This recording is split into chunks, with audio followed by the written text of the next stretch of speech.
Tout le monde n'a pas une vie aussi colorée que celle de Michael. Il semble que la chance ait été de son côté dans tous les domaines, il avait une famille nombreuse et soudée qui fêtait chaque événement avec joie et extravagance, ce qui n'était pas toujours à la portée d'autres familles. Il a eu de la chance avec ses études, puisqu'il est entré exactement là où il l'espérait. Il a eu la chance d'avoir des amis dès son plus jeune âge et même lorsqu'il a commencé à travailler, on peut dire qu'il a aussi eu la chance incroyable de trouver une bonne entreprise, un salaire élevé et une équipe soudée. Mais c'est avec sa femme que Michael a eu le plus de chance.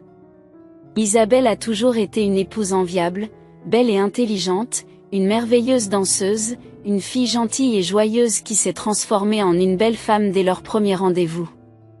Michael gagna le cœur d'Emily, faisant de son mieux pour lui montrer à quel point il était enchanté par elle à chaque fois qu'ils se rencontraient. Il lui offrait une seule fleur à chaque fois, accompagnée d'une petite carte ornée de jolis mots, « Tu es aussi belle que le bout de cette rose. Tu m'attires, comme une fleur attire une abeille. » Ce sont ces mots et bien d'autres qu'il lui a écrits. Plus tard, alors qu'ils étaient encore à l'école et qu'ils pouvaient se permettre d'acheter des bouquets entiers et d'autres cadeaux, il écrivit de véritables poèmes, comparant sa bien-aimée à des déesses et à des muses, qui avaient inspiré les mortels tout au long de l'histoire. « Tes yeux brillent plus que les étoiles », lui murmurait-il chaque fois qu'il marchait tard dans la soirée. Emily aimait entendre cela et elle aimait Michael pour ses gestes romantiques dont il était toujours prêt à l'inonder. Ses nombreux cœurs ont été brisés par le choix d'Emily de prendre Michael comme époux pendant de nombreuses années, ils se sont réjouis et ont pleuré ensemble en endurant de nombreuses épreuves. À la fois pendant leurs études et par la suite dans leurs lieux de travail respectifs, des années ont passé et ces deux-là ne se sont jamais séparés et finalement, Michael a demandé Emily en mariage quand il l'a fait, il ne pouvait pas imaginer qu'elle accepterait, il avait peur qu'elle réalise qu'elle pouvait trouver un homme beaucoup plus attirant et plus riche. Bien qu'il ait soigneusement planifié la journée, en commençant par un dîner dans un nouveau restaurant qu'Emily avait hâte de visiter et en terminant sur le front de mer sous les éclats lumineux des feux d'artifice, il était si nerveux qu'il oublia même de s'agenouiller dès qu'il vit les yeux d'Emily, reflétant les éclairs des feux d'artifice lancés dans le ciel noir, il s'y noya, oubliant complètement les mots qu'il avait préparés et le geste traditionnel qu'il était censé faire avant de demander sa main. Il était censé le faire avant de lui poser cette question incroyablement importante, « Épouse-moi ». Il expira en croisant le regard de ses yeux noirs sans fond, brûlant d'un bonheur débordant. Elle accepta sans hésiter, ne remarquant même pas qu'il ne s'était pas agenouillé devant elle pour elle. L'essentiel était qu'il lui ait enfin posé la question dont elle rêvait depuis des années. La joie de Michael ne connaissait pas de limite. Emily l'avait choisi. Ils eurent un mariage riche dans tous les sens du terme, leurs deux grandes familles firent la fête pendant plusieurs jours. Après la lune de miel, bien que leur vie conjugale ait continué à être harmonieuse, quelque chose n'a pas fonctionné. Leurs parents n'ont pas insisté sur la nécessité d'avoir des enfants, mais ils ont laissé entendre qu'ils aimeraient avoir des petits-enfants. Cependant, les mois passent et Emily n'arrive toujours pas à tomber enceinte les premières années. Michael n'a pas exprimé son mécontentement. Après tout, il pouvait y avoir de nombreuses raisons, il n'a même pas lésiné sur les médecins. Mais ils ont dit que les deux époux étaient en bonne santé et que l'absence d'enfants pouvait être due au stress qu'ils subissaient tous les deux au travail. Michael est devenu encore plus attentif à Emily. Il l'emmena plus souvent à des dîners et des rendez-vous romantiques, la couvrit de cadeaux et organisa les vacances les plus relaxantes. Il pouvait, et grâce à son attention et à ses soins, sa belle épouse s'épanouissait, encore plus à l'envi des épouses de tous ses collègues et connaissances. Tout aurait pu aller pour le mieux, mais les collègues et leurs épouses ont commencé à chuchoter dans le dos de Michael. « Regarde. Elle a acheté une nouvelle robe. » Il désigne Emily, qui est encore venue dépenser de l'argent sur le lieu de travail de Michael. La pauvre, elle va sans doute bientôt le quitter pour quelqu'un d'autre, regardez à quoi elle ressemble, cette femme. Elle n'est même pas capable de lui donner un enfant au début. Michael ne l'a pas fait. Il a écouté tout cela, mais au fil du temps, chaque mot de ce genre a commencé à le miner lentement de l'intérieur. Il aurait pu être influencé par toutes ces rumeurs et spéculations, mais un jour, Emily se précipita vers lui au travail, rayonnante de joie. Il avait l'habitude qu'ils déjeunent ensemble. C'était la première fois qu'il la voyait aussi souriante et rayonnante. « Michael, j'ai une merveilleuse nouvelle. Je suis enceinte », annonce Emily à son mari sans attendre qu'il soit seul. Quels que soient les doutes qui s'insinuaient dans l'âme de Michael, cette seule nouvelle lui fit tout oublier. Cela faisait si longtemps qu'ils essayaient d'avoir un enfant qu'il avait déjà perdu tout espoir, mais un miracle s'est produit. Emily la bénit en lui annonçant la plus belle nouvelle qu'elle pouvait lui donner. Enthousiasmé, Michael oublia pour longtemps toutes les rumeurs et tous les doutes. Il la porta à nouveau dans ses bras et la couvrit de cadeaux.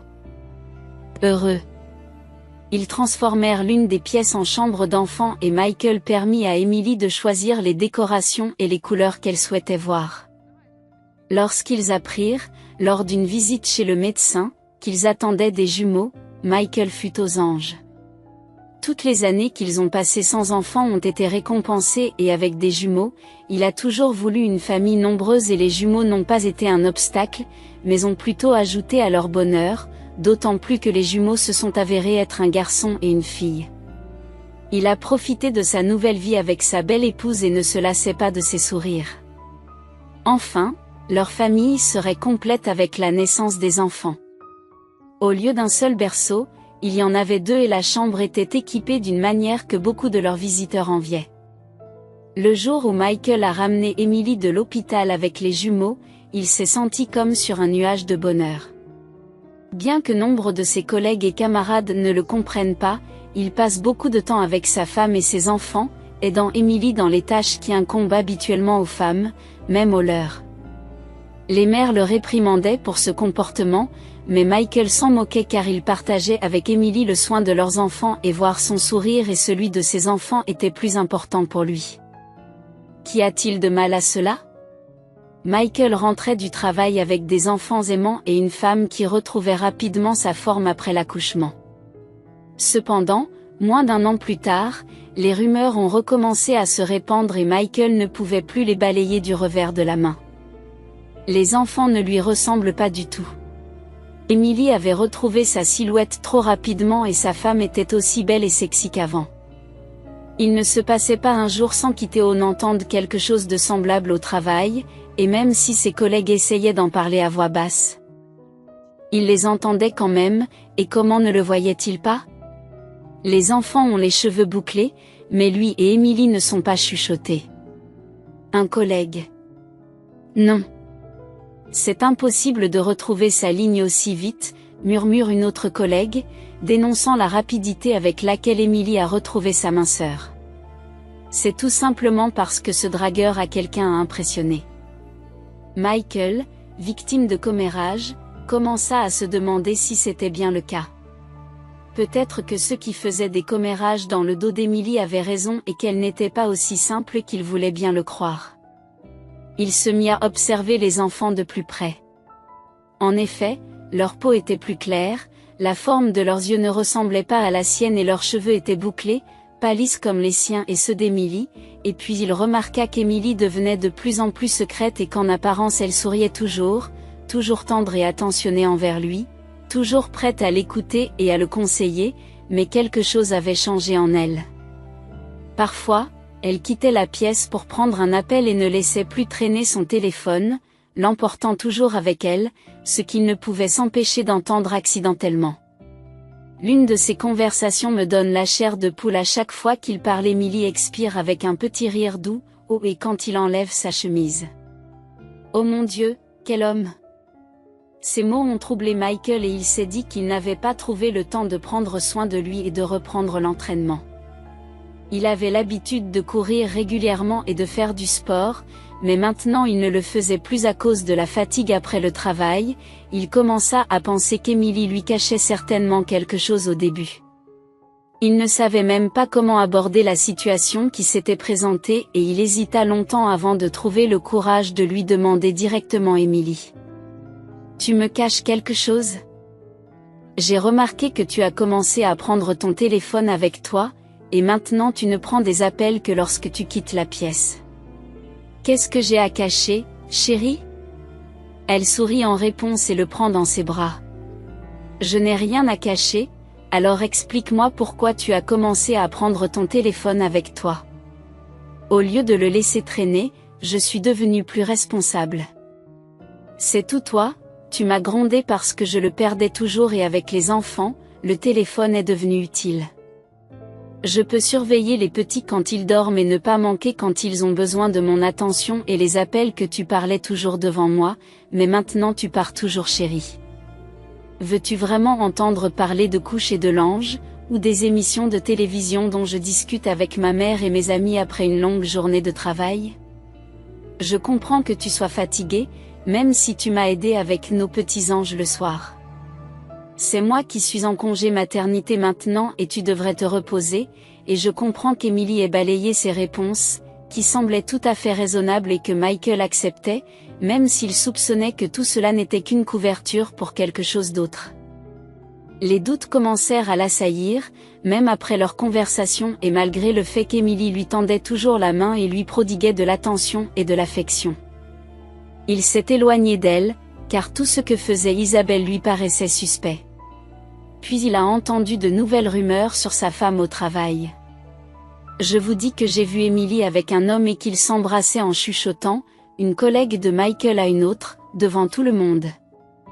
Vous imaginez ? Oh, mon Dieu, devrions-nous dire à Michael qu'il est un homme si bon ? A répondu l'autre. Comment lui dire, pour l'amour de Dieu, il va me traiter de commère. Il adore ce petit flirt. Michael ne dit pas à ses collègues qu'il a entendu leur conversation.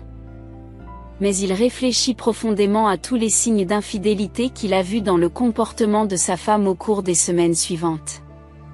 Il s'est demandé comment il pourrait comprendre ce qui se passait réellement avec sa femme. Prudent, il n'a pas cherché conseil auprès de ses amis ou collègues, mais s'est tourné vers l'Internet où il a facilement trouvé des moyens de prendre sa femme en flagrant délit d'infidélité.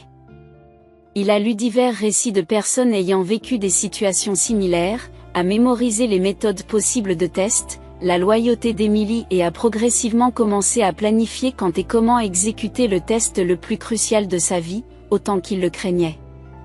Faisant partie de ces hommes qui ont découvert la cruelle vérité sur l'infidélité de leur épouse, il a tout de même décidé de le faire. La méthode la plus simple qu'il a retenue est d'écrire une lettre d'adieu à Emily, de la cacher et de voir ce qu'elle ferait en la lisant. Cependant, alors qu'il s'asseyait avec une feuille de papier et un stylo devant lui, Michael n'arrivait pas à trouver comment écrire la lettre. De beaux et chaleureux souvenirs de leur amour envahissaient son esprit, de la façon dont ils se réjouissaient ensemble en toutes circonstances et de la façon dont ils avaient vécu heureux pendant de nombreuses années, pendant longtemps. Il était assis là, essayant d'écrire au moins quelques lignes, et chaque fois il échouait à froisser la lettre commencée et à en recommencer une nouvelle. Finalement, il réussit à rassembler ses pensées et à tout exprimer de manière à ce que la lettre semble sincère et pas trop dure envers Isabelle. Il n'a pas mentionné ses soupçons. Mais il a déclaré dans la lettre qu'il ne se sentait plus le même qu'avant lorsqu'il était avec elle. Il lui avoue que son détachement lui a fait ressentir le besoin de se retrouver seul avec lui-même et de réfléchir à la situation. Il termine la lettre en disant qu'il l'aime toujours. Michael espérait que cette lettre, si elle n'incitait pas Emily à se repentir de ses transgressions, la ferait au moins réfléchir à ce qu'elle avait fait, mais au fond de lui, il espérait aussi qu'il se trompait. Il souhaitait désespérément que leur vie redevienne normale, même s'il voyait dans leurs enfants des traits qui ne leur étaient pas familiers. Finalement, Michael choisit un jour de congé et plaça la lettre préparée à l'endroit le plus visible. Emily n'était pas à la maison, mais elle était partie quelque part avec les jumeaux. Michael a donc eu le temps de trouver une cachette convenable où elle ne le trouverait pas. Il choisit une armoire comme cachette, suffisamment bien placée pour entendre les conversations de la plupart des habitants de la maison qui s'y trouvaient. Il essaya de ne pas penser à ce qui pourrait arriver si Emily décidait soudainement de jeter un coup d'œil à l'intérieur lorsque sa femme reviendrait. Michael entendit un froissement de papier et un silence prolongé. Alors qu'Emily lisait sa lettre, il commença à penser que le silence durait trop longtemps. C'est alors qu'il entendit le bruit de la lettre heurtant le sol, suivi d'un silence. SOB. Emily pleurait. Michael faillit sourire, prêt à expirer de soulagement, mais il entendit alors la femme sortir son téléphone de son sac à main et composer un numéro. Elle a chuchoté bonjour, la voix tremblante. Michael se figea, écoutant attentivement, et réalisa soudain que la femme avait murmuré le nom d'un homme. Oui, Diego. Michael n'en croyait pas ses oreilles. Sa femme bien-aimée, Emily, le trompait. Emily sanglote, mais continue de parler, très doucement, à peine audible.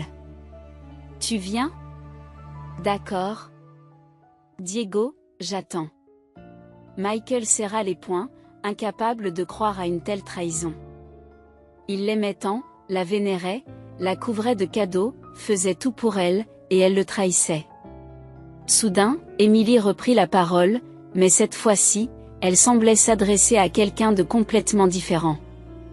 Gabriel, tout va si mal, jura presque Michael.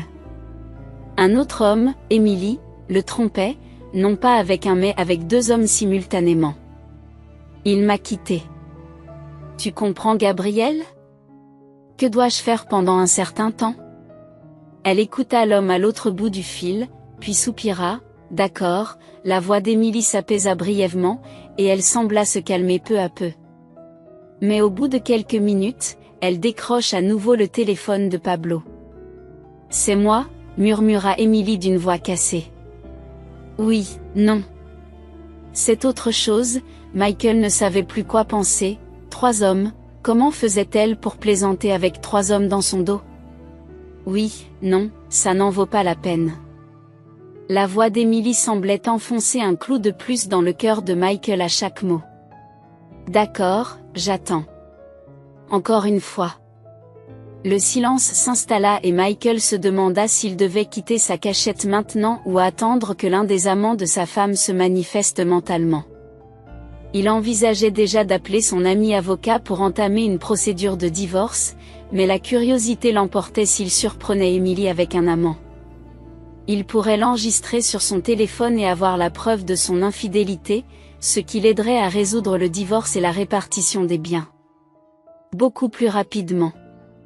La mélodie silencieuse de la sonnerie du téléphone d'Emily fit que Michael se tendit et écouta à nouveau. Oui, Emily essuyait ses larmes. Michael ne put s'empêcher de ressentir un choc encore plus grand. Un autre. Cette conversation semblait unilatérale. Emily resta silencieuse, se contentant de soupirer de temps en temps avant de raccrocher le téléphone. Ne sachant que penser. Michael se força à se calmer et à être patient, même si la rage brûlait en lui. Michael entendit une voiture s'arrêter devant la maison. Quelques instants plus tard, la porte d'entrée s'ouvrit et Emily, à en juger par les bruits, se jeta dans les bras de la personne qui entrait en sanglotant bruyamment. L'homme lui dit quelque chose, mais Michael ne l'entendit pas. Il était trop loin de la porte pour saisir leur conversation, mais il pouvait imaginer tout ce qui avait pu être dit. Quelques minutes plus tard, 2 autres voitures s'arrêtèrent et Michael fut stupéfait. Maintenant, Emily ne pourrait plus s'en sortir. Si tous ses amants se découvraient les uns les autres, il n'y aurait plus moyen d'éviter le scandale. Cependant, il avait beau tendre l'oreille, il n'entendait aucun cri, aucune bagarre, aucun signe de désaccord. Au contraire, il lui sembla que les 3 hommes étaient en train de réconforter collectivement Emily qui sanglotait. Encore une fois, que se passe-t-il? Murmura Michael. Il n'attendit pas plus longtemps et sortit de sa cachette, prêt à affronter sa femme et ses amants. Mais dès qu'il s'approche d'eux, toute son indignation et les mots qu'il avait préparés restent bloqués dans sa gorge.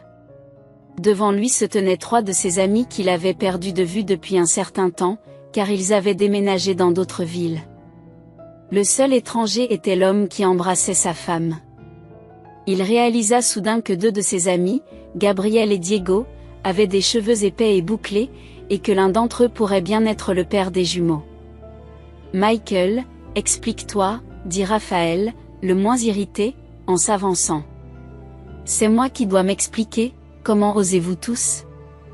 Je suis la victime de l'infidélité de ma femme, que j'ai vitalisée pendant toutes ces années, ce que dit Émilie, choquée par ces paroles. Oui, en effet, ne le nie pas, tu m'as trompé et avec qui? Avec mes propres amis.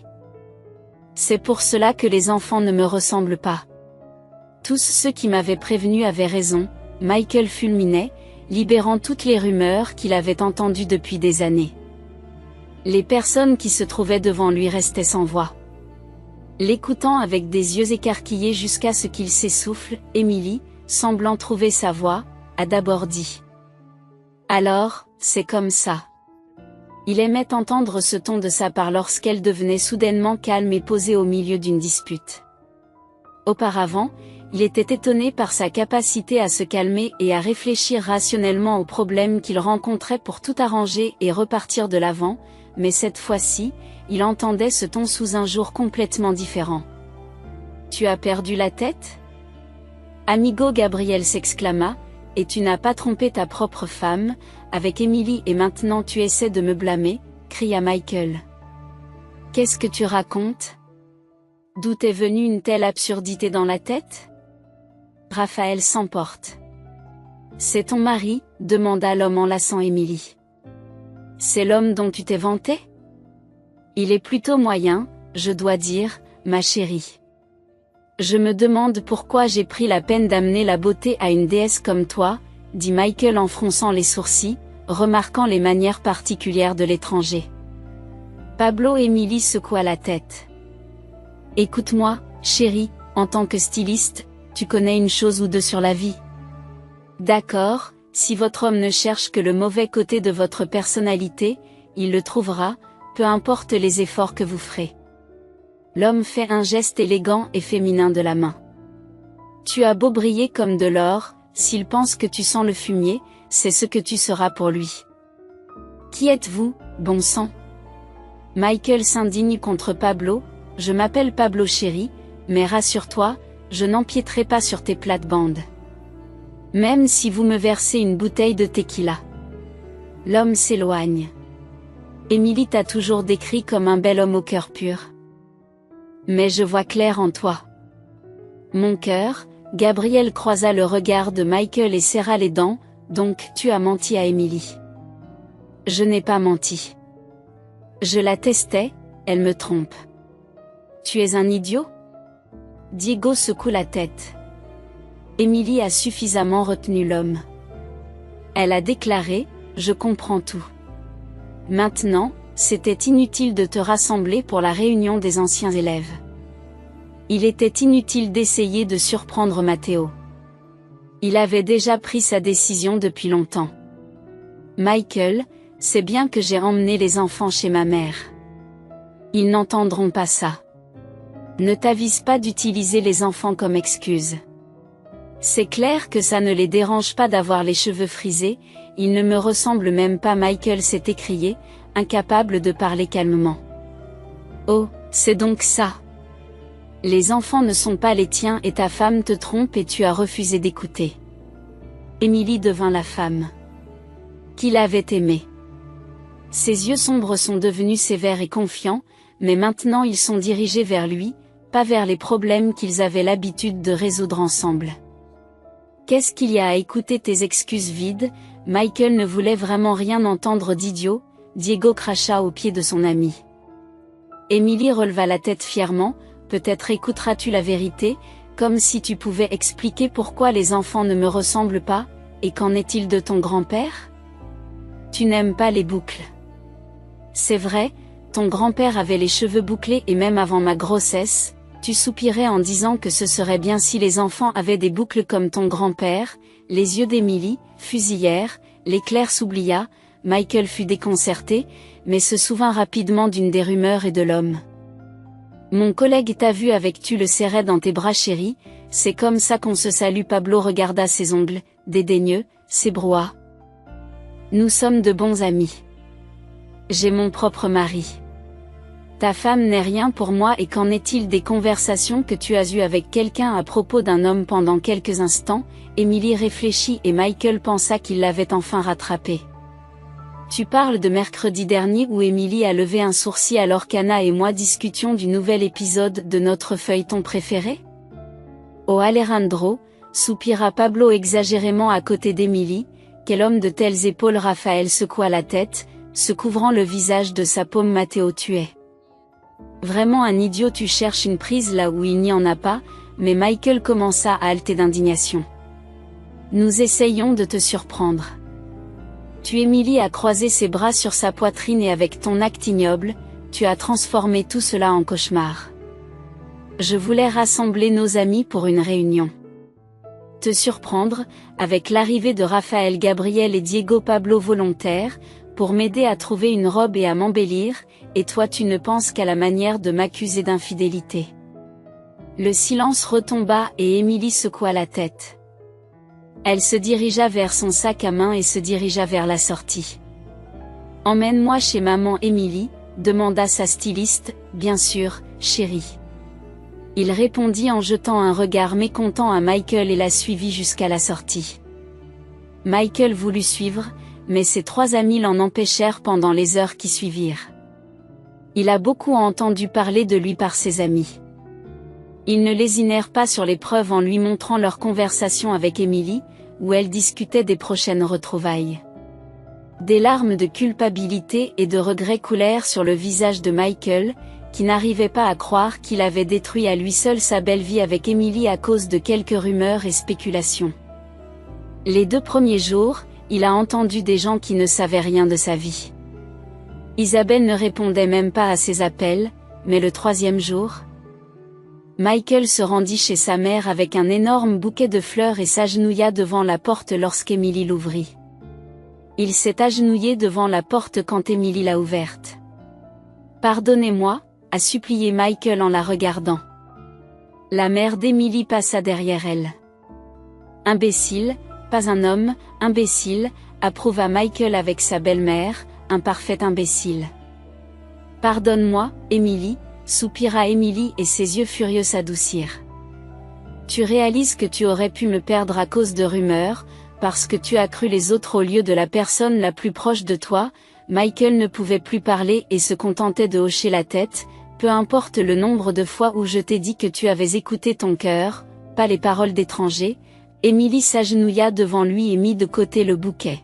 « Je n'ai jamais voulu te trahir, mon cher, parce que tu es l'homme le plus merveilleux, gentil, romantique, aimant, juste parfois stupide. » Il ne put répondre. Emily l'embrassa sur les lèvres et Michael réalisa.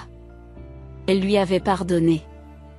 Il n'avait plus qu'à se racheter et à se pardonner d'avoir été si peu sûr de lui qu'il s'était mis à douter de la fidélité de sa femme. Chers téléspectateurs, si vous avez apprécié cette histoire, soutenez la vidéo en l'aimant et en laissant un commentaire. Merci beaucoup.